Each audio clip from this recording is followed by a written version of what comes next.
भोर का समय, मंदिर का आंगन। यरूशलेम के ऊपर सूरज उग रहा है। यीशु शांत और एकाग्र होकर सीढ़ियों पर बैठा लोगों की भीड़ को सिखा रहा है।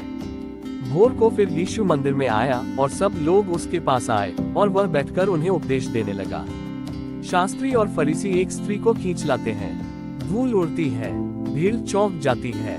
धार्मिक अगुवा एक डरी हुई जवान स्त्री को भीड़ के बीच लाकर खड़ा कर देते हैं।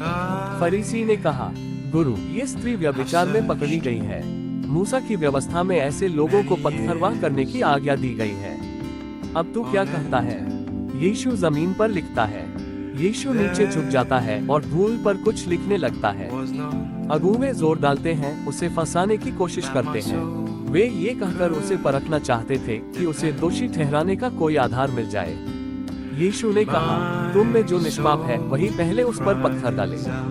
एक एक करके सब चले जाते हैं। पत्थर जमीन पर गिरते हैं। फरीसी एक दूसरे को देखते हैं, फिर एक एक करके बड़े से छोटे तक चले जाते हैं। ये सुनकर वे एक एक करके बाहर चले गए, बड़े से आरंभ करके।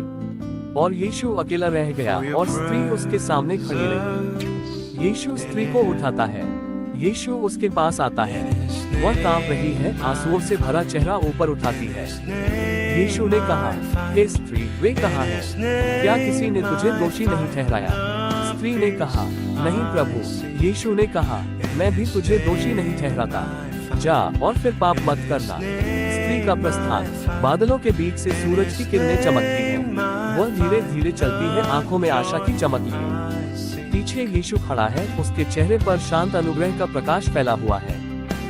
आप फॉलो कर लो ताकि अगले बाइबल चैप्टर की सीरीज को मिस ना करो और कमेंट्स में आमेन जरूर लिखना।